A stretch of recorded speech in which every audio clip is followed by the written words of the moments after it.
ایک کنواں تھا اور میں وضو کرنا چاہتا تھا، مگر میرے پاس ڈول اور رسی نہیں تھی۔ میں کوشش کرتا رہا لیکن بغیر ڈول اور رسی کے پانی کیسے باہر آتا۔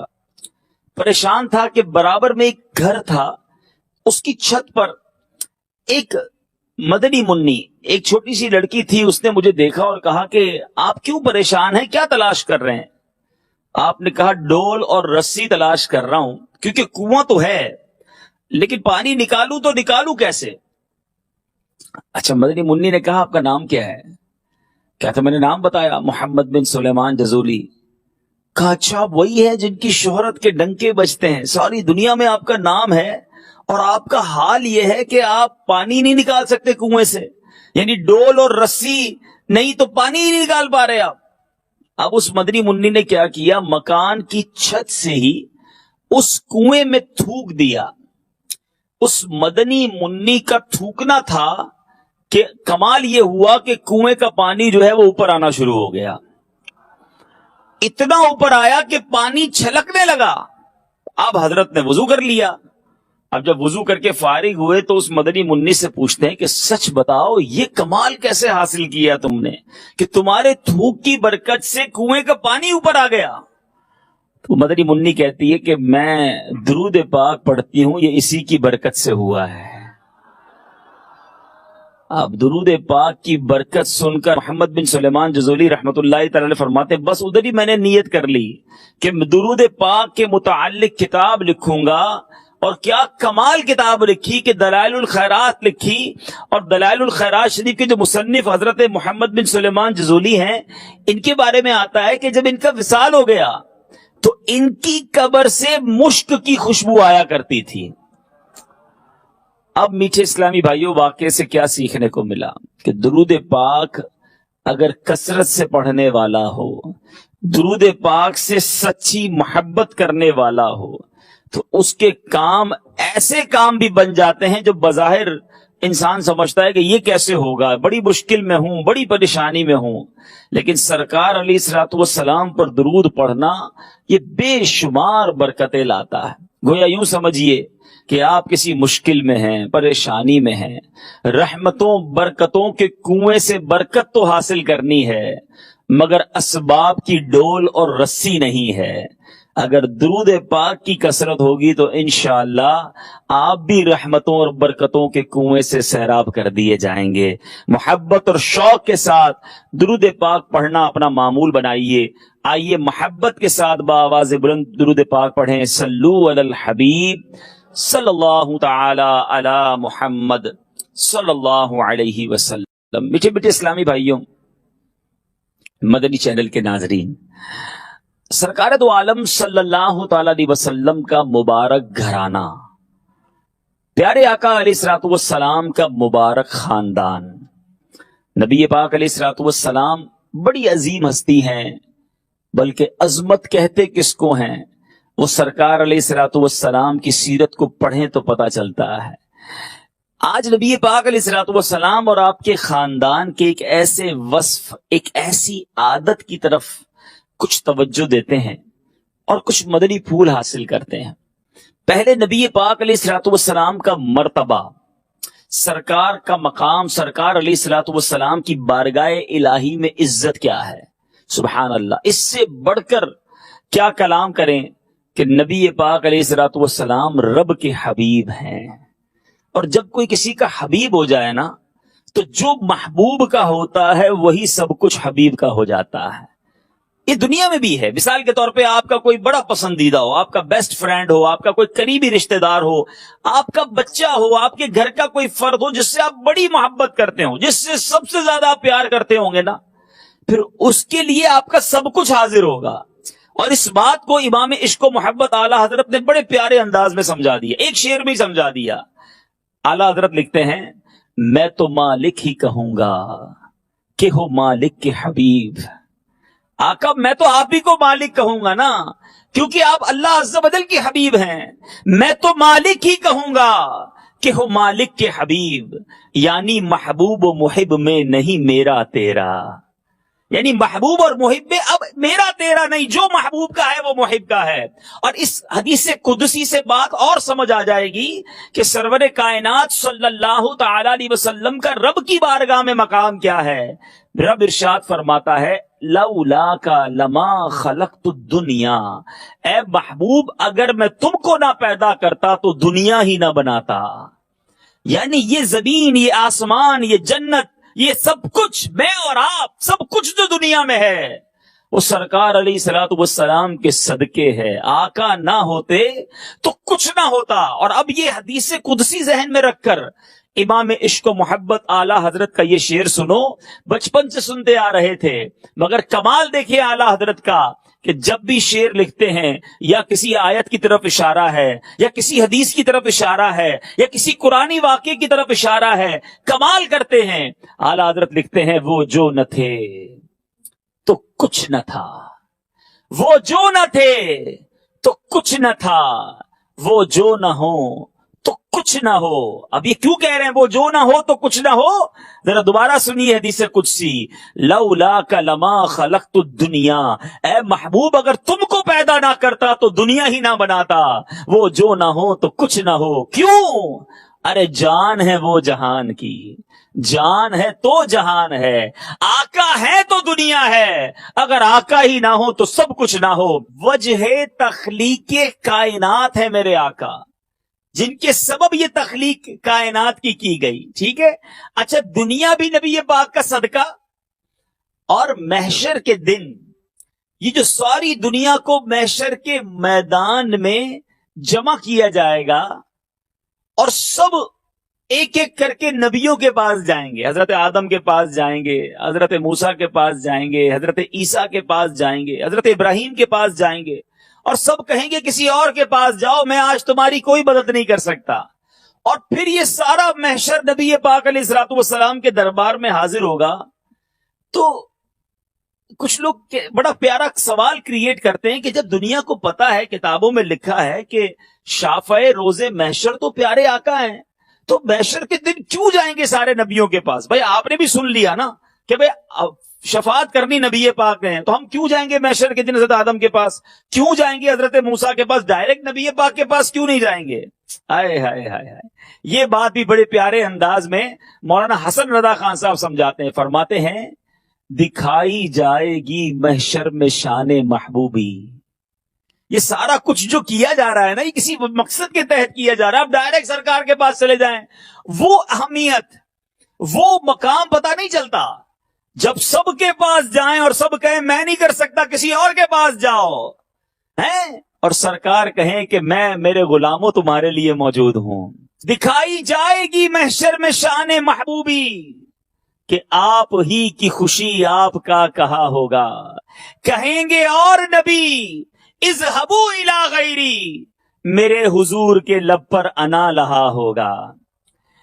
تو ایک شاعر بڑی پیاری بات سمجھاتے ہیں کہ ایک تو سمجھ آ گئی کہ دنیا نبی پاک کے لیے بنی، اب یہ محشر کیوں سجایا گیا؟ شاعر لکھتے ہیں فقط اتنا سبب ہے انعقاد بزم محشر کا، فقط اتنا سبب ہے انعقاد بزم محشر کا، آقا تمہاری شان محبوبی دکھائی جانے والی ہے. یہ ساری محشر کی بزم سجائی اسی لیے جائے گی کہ یا رسول اللہ آپ کا مرتبہ دکھانا ہے. جبھی تو اعلیٰ حضرت ایک جگہ لکھتے ہیں نا کہ ایک دن کا مجھے بڑا انتظار ہے. کیا فرماتے ہیں؟ عرش حق ہے مسند رفعت رسول اللہ کی، دیکھنی ہے حشر میں عزت رسول اللہ کی. وہ دن سرکار کی عزت کو ظاہر کر دے گا، اور اس دن کیسی طاقت کھلے گی میرے آقا کی. امام عشق و محبت لکھتے ہیں ٹوٹ جائیں گے گناہگاروں کے فوراً قید و بند، حشر کو کھل جائے گی طاقت رسول اللہ کی. تو وہ دن تو سرکار کی عزت مقام کو اور ظاہر کر دے گا. اب یہ میرا موضوع جو ہے وہ سمجھنے کی کوشش کیجئے. کچھ سرکار کا مقام، عزت، مرتبہ ذہن میں رہے. اچھا پھر اور اختیارات دیکھیے. سرور کائنات صلی اللہ تعالی علیہ وسلم کی بارگاہ میں اللہ تبارک و تعالی کی کرم نوازی دیکھیے. رب ارشاد فرماتا ہے اے محبوب اگر تم چاہو تو یہ 2 مکے کے پہاڑ سونے کے بنا دوں جو تمہارے ساتھ رہیں۔ آقا نے کیا عرض کی، میں یہ چاہتا ہوں کہ ایک دن دے کے شکر بجا لاؤں، ایک دن بھوکا رہ کر صبر کروں۔ اب ذرا غور کیجئے گا، دنیا میں ہمارا کسی ہمارے دوست کا، کسی ساتھی کا تعلق کسی بہت امیر آدمی سے ہو، کسی بڑے رئیس سے ہو، کسی بادشاہ سے ہو، تو بادشاہ کا جو قریبی غلام ہوتا ہے نا، اس کے بھی انداز بڑے نرالے ہوتے ہیں۔ کسی غریب کے یہاں کوئی نوکری کرے اور کسی بہت امیر کے یہاں نوکری کرے، تو امیر کی نوکری کرنے والے کا لباس بھی اچھا ہوتا ہے، اس کے رہن سہن بھی بڑے اچھے ہوتے ہیں، جو اس امیر کے جتنا قریب ہوتا ہے وہ اس کو اتنا نواز رہا ہوتا ہے۔ تو اب ذرا غور کریں، بلا تمثیل میں صرف سمجھانے کے لیے عرض کر رہا ہوں کہ جو رب کے محبوب ہوں، رب کے حبیب ہوں، رب کے خزانوں کے مالک ہوں، اللہ تبارک و تعالیٰ نے یہ دنیا جس کے لیے بنائی ہو، رب نے جس کے بارے میں یہ فرمایا ہو کہ محبوب تم چاہو تو یہ پہاڑ سونے کے بنا دوں جو تمہارے ساتھ چلے۔ اب اس حبیب کی زندگی کا انداز کیسا ہونا چاہیے تھا، اس حبیب کے جناب عیش اور آرام کی کیفیت کیا ہونی چاہیے تھی؟ وہ تو اشارہ کرے تو فرشتے حاضر ہو جائیں، وہ اشارہ کرے تو خزانوں کے ڈھیر لگ جائیں۔ اچھا، اس کے بعد اللہ کے حبیب بھی ہیں، اور جو سرکار علیہ الصلوۃ والسلام کے صحابہ ہیں، ان کے پاس مال کتنا تھا؟ حضرت عثمان غنی رضی اللہ تعالیٰ عنہ بے بہا قیمت، بے بہا جس کو آپ کہیں بہت سارے خزانوں کے مالک تھے، بہت زیادہ پیسہ تھا۔ حضرت عبد الرحمن بن عوف رضی اللہ تعالیٰ عنہ بے شمار دولت کے مالک ہیں، اور نبی پاک پر اپنا سب کچھ قربان کرنے کے لیے تیار ہیں۔ آقا اپنے غلاموں کو ہی اشارہ کرتے تو بہت سارے خزانوں کے ڈھیر لگ جاتے، مگر سرور کائنات صلی اللہ تعالی علیہ وسلم نے زندگی کیسی گزاری، میں یہ سمجھانا چاہ رہا ہوں آج۔ پیارے آقا کی اور پھر نبی پاک کے خاندان کی زندگی کا انداز، تربیت کیسی فرمائی اپنی فیملی کی۔ سرکار دو عالم صلی اللہ تعالی علیہ وسلم کی زندگی کا انداز کیا ہے؟ میرے شیخ طریقت امیر اہل سنت حضرت علامہ مولانا محمد الیاس عطار قادری دعوت برکاتہم العالیہ 2-3 شعروں میں بات سمجھاتے ہیں۔ کیا لکھتے ہیں؟ کبھی جو کی موٹی روٹی تو کبھی کھجور پانی، تیرا ایسا سادہ کھانا مدنی مدینے والے، ہے چٹائی کا بچھونا، کبھی خاک ہی پہ سونا، کبھی ہاتھ کا سرہانا، مدنی مدینے والے، تیری سادگی پہ لاکھوں، تیری عاجزی پہ لاکھوں، ہو سلام عاجزانہ، مدنی مدینے والے۔ میرے بیچے بیچے اسلامی بھائیوں ذرا غور کیجئے، جس کے پاس اتنے اختیارات ہوں، جس کے پاس اتنی اتھارٹی ہو، جو رب کے ایسے محبوب ہوں، وہ کیوں کھجور پانی پہ زندگی گزار رہے ہیں؟ وہ کیوں جو کی روٹی کھا رہے ہیں؟ وہ کیوں خاک پر سو رہے ہیں؟ وہ کیوں، ہاں میرے آقا کا لباس بعض اوقات 17 پیوند لگے ہوتے تھے۔ سوچئے میرے بیچے اسلامی بھائیوں، آج کسی بڑے اچھے لباس پہننے والے کو ہم دیکھ لیں تو دل میں حسرت طاری ہو جاتی ہے کہ اتنا مہنگا لباس، میرے پاس تو بڑا نارمل سا لباس ہے، اتنے پیارے جوتے اس نے پہنے، میرے تو جوتے بڑے پرانے ہیں، ایسی مہنگی گھڑی اس نے پہنی ہے، میں تو ذرا غریب آدمی جو اپنی غربت پر، اپنے پاس کم نعمتوں پر حسرت اپنے اوپر طاری کرتے۔ سنو، جس آقا علیہ الصلوۃ والسلام کا کلمہ پڑا ہے، ان کے پاس تو سب کچھ تھا، پھر بھی غربت کی زندگی ہے، پھر بھی فقر کی زندگی ہے، پھر بھی سادہ زندگی ہے۔ سیرت نگاروں نے لکھا کہ نبی پاک صلی اللہ تعالی علیہ وسلم کے کاشانہ اقدس میں، یعنی میرے آقا کے گھر میں بعض اوقات کئی دن گزر جاتے، دھواں نہیں اٹھتا تھا۔ اس کا مطلب یہ تھا کہ چولہا نہیں جلتا تھا۔ تو کیا کھاتے تھے؟ اگر چولہا نہیں جلتا تھا تو کھجور پر گزارا ہے، پانی پر گزارا ہے، کئی دن پکتا نہیں تھا۔ آج دوپہر کا کھانا گھر والے رات کو کھلا دیں تو منہ بن جاتا ہے، رات کا بچا ہوا دن میں کوئی گرم کر کے کھلا دے تو منہ بن جاتا ہے کہ یہ کیا ہوا، تازہ کھانا کیوں نہیں بنا، ہمارے پاس یہ نعمت کیوں نہیں ہے۔ اے میرے بیچے اسلامی بھائیوں، میرے آقا کے مبارک گھر کی سیرت بتا رہا ہوں، نبی پاک کے گھر کے اندرونی حالات آپ کو بتا رہا ہوں کہ میرے آقا علیہ الصلوۃ والسلام کونین کے والی ہیں، مگر ایسی سادہ زندگی ہے۔ اچھا، علماء نے اس پر بھی بحث کی کہ اس کے پیچھے راز کیا ہے۔ نبی پاک علیہ الصلوۃ والسلام نے کیوں بادشاہوں والی زندگی نہیں گزاری؟ آقا چاہتے تو بڑی شاندار، جس کو آپ کہیں مہنگے لباس، مہنگی خوشبوئیں اور زبردست سواریاں ہوتی، کیوں نہیں گزارا یہ سب کچھ؟ علماء کہتے ہیں اس کے پیچھے بھی امت سے محبت موجود ہے، امت سے پیار ہے۔ اچھا، امت سے پیار کیوں ہے؟ بہت سارے ایسے اسلامی بھائی ہوں گے جو غریب ہوں گے، تو میرے آقا علیہ الصلوۃ والسلام کی امت میں امیر بھی ہیں، غریب بھی ہیں، اور غریبوں کی تعداد زیادہ ہے۔ ذرا غور کیجئے، اگر نبی پاک علیہ الصلوۃ والسلام کی سنت یہ ہوتی کہ میرے آقا ہرن کا گوشت کھاتے تھے، میرے آقا فقط جو ہے وہ گوشت ہی تناول فرماتے تھے، مہنگی مہنگی خوشبوئیں لگاتے تھے، بڑی قیمتی پوشاک، بڑا قیمتی لباس پہنتے تھے، سرور کائنات علیہ الصلوۃ والسلام کی سواریاں بڑی مہنگی مہنگی ہوتی تھیں، تو بتاؤ ایک غریب امتی سنت پر عمل کیسے کرتا ہے؟ غریب امتی آقا کی سنت پر عمل کیسے کرتا؟ میرے آقا کا امت سے پیار دیکھو، نبی پاک نے فقر و فاقہ کی سادہ زندگی گزاری کہ ہر غریب امتی آسانی کے ساتھ سنت پر عمل کر لے۔ فاقہ کرنا تو سب کے لیے آسان ہے نا، سادہ لباس پہننا تو سب کے لیے آسان ہے نا، جو کی روٹی کھانا، کھجور کھانا، کدو شریف کھانا اور سادہ سادہ غذائیں کھانا، غریبوں والے کپڑے پہننا، یہ تو سب کے لیے آسان ہے۔ نبی پاک نے اپنی زندگی ایسی گزاری کہ میرا غریب امتی بھی سنت پر عمل کر لے، امیر امتی ہے تو سادگی اختیار کر کے وہ بھی سنت پر عمل کر لے۔ اب آئیے، یہ تو ہو گیا نبی پاک صلی اللہ تعالی علیہ وسلم کا اپنا انداز۔ اچھا، انسان خود بعض اوقات اپنے اوپر تو کچھ مشقت، کچھ جس کو آپ کہیں نا بوجھ اٹھا لیتا ہے، لیکن اپنے بچوں کے لیے بڑا لاڈ پیار ہوتا ہے، اپنے بچوں کی تربیت اور اپنے بچوں کو تکلیف میں نہیں دیکھنا چاہتا۔ آج بھی لوگ کہتے ہیں میں بچوں کے لیے کام کرتا ہوں، ڈبل ڈبل ڈیوٹی کرتا ہے والد، کسی طرح بچوں کو سکھ مل جائے۔ مگر نبی پاک علیہ الصلوۃ والسلام کے جگر کا ٹکڑا، میرے آقا نے کئی حدیثوں میں یہ فرمایا کہ فاطمہ میرے جگر کا ٹکڑا ہے۔ فاطمہ، حدیث کا مضمون ہے کہ فاطمہ میرے جسم کا ٹکڑا ہے، جو اس کو راضی کرتا ہے میں اس سے راضی، جو اس کو ناراض کرتا ہے میں اس سے ناراض۔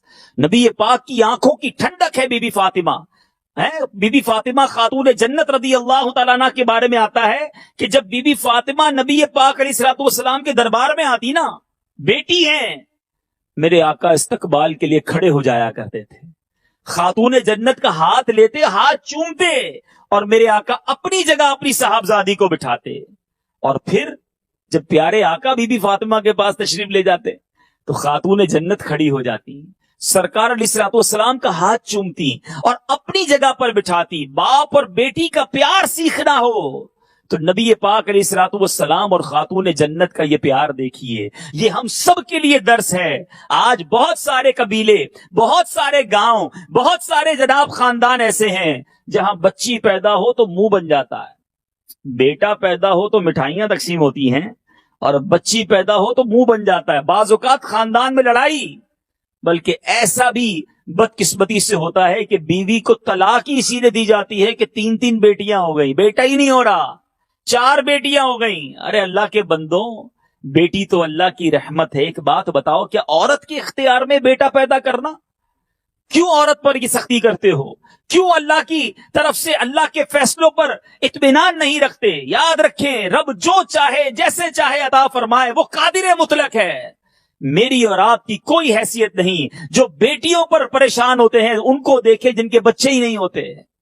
ایسے بھی لوگ ہیں 25 20 سال ہو گئے، ایک اولاد نہیں۔ اچھا، ایک بیٹا ہوا، میں آپ سے پوچھتا ہوں، آپ کو بیٹا چاہیے، بیٹی پر آپ غمزدہ ہیں، ایسا بیٹا ہو کہ جو بڑا ہو کر باپ ہی کو مار مار کر گھر سے باہر نکال دے، کیا ایسا نہیں ہوتا؟ ارے بیٹوں نے والد کو قتل کیا، ایسے بیٹے بھی بدبخت بیٹے موجود ہیں۔ تو کیا معلوم اللہ تعالیٰ نے اس آفت سے مجھے بچانا تھا، اس لیے بیٹی جیسی نعمت عطا کر دی۔ اور سنو میرے آقا علیہ الصلوۃ والسلام کیا فرماتے ہیں، حدیث کا مضمون ہے، جس کی 3 بیٹیاں ہوں وہ اس کی اچھی پرورش کرے، اچھی جگہ رشتہ کر دے۔ پیارے آقا فرماتے ہیں اس پر اللہ تبارک و تعالیٰ کے کرم سے جنت واجب ہو جاتی ہے۔ وہاں صحابی موجود تھے، عرض کرتے ہیں یا رسول اللہ صلی اللہ تعالی علیہ وسلم، کسی کی 2 بیٹیاں ہوں تو ہو سکتا ہے یہاں بھی کوئی ایسا بیٹھا ہو 3 تو نہ ہو 2 ہوں۔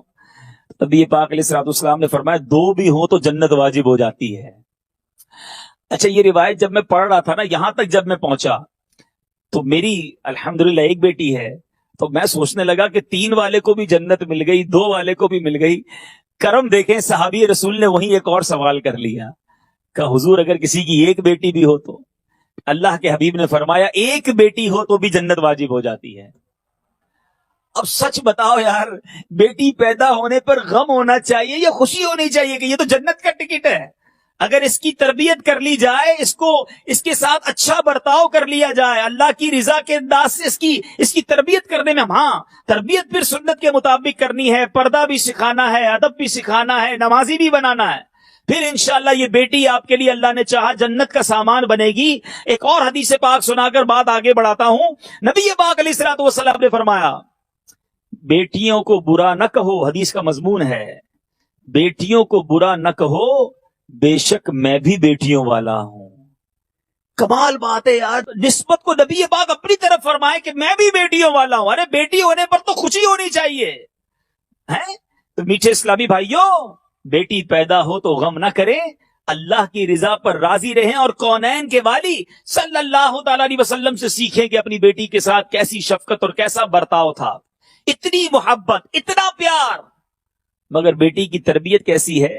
گھر کے سارے کام کاج خاتون جنت اپنے ہاتھ سے کرتی، چکی اپنے ہاتھ سے پیستی تھی، گھر کے کام کرتی، ہاتھوں میں گٹے پڑ گئے، چھالے پڑ گئے۔ مولا علی کرم اللہ تعالی وجہ الکریم نے کہا کہ اے فاطمہ، کام کر کر کے تم تھک جاتی ہو، تمہارے جسم پر نشان پڑتے جا رہے ہیں، ایسا کرو کہ نبی پاک علیہ الصلوۃ والسلام کے پاس، اپنے بابا جان کے پاس جاؤ اور وہاں جا کر ان سے کوئی غلام مانگ لو، کوئی کنیز مانگ لو، تاکہ تمہارے گھر کے کام آسان ہو جائیں۔ بی بی فاطمہ کہتی ہیں میں نبی پاک علیہ الصلوۃ والسلام کے پاس جاتی ہوں، پیارے آقا سے عرض کرتی ہوں حضور کوئی غلام دے دیں، کوئی کنیز دے دیں جو گھر کے کام کاج کر دے، آسانی ہو جائے۔ تربیت والد کی کیسی ہوتی ہے؟ نبی پاک خود تو سادہ تھے، اپنی بیٹی کو کیا تربیت دیتے ہیں؟ یہ نہ کہا کہ میری جان، میرے دل کے ٹکڑے، بہت سارے خادم لے جاؤ۔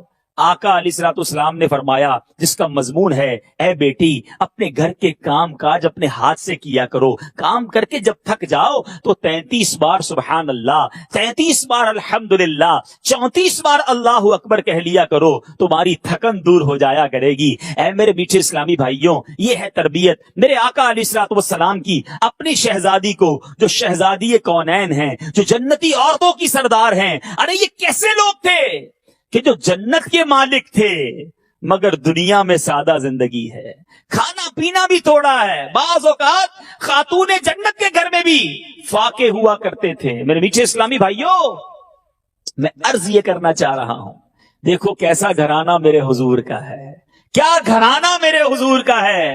یہ تھوڑے پر راضی ہیں اور ہمیں تکلیف آتی ہے تو ہم شکوہ کرتے ہیں۔ اچھا ایک اور بات، بہت سارے ناظرین تسبیح فاطمہ تو جانتے ہیں، نماز کے بعد پڑھتے بھی ہیں 33 بار سبحان اللہ، 33 بار الحمدللہ، 34 بار اللہ اکبر۔ یہ تسبیح فاطمہ کہیں تو جاتی ہے، کیوں کہیں جاتی ہے؟ یہ آج آپ نے سنا کہ یہ وہ واقعہ تھا جس پر پیارے آقا نے تسبیح بی بی فاطمہ کو عطا فرمائی۔ علماء بڑی پیاری بات لکھتے ہیں، ہو سکتا ہے بہت سارے کسان یہاں میرے سامنے بیٹھے ہوں، یہ بدری چینل کے ناظرین سنیں، مزدور سنیں۔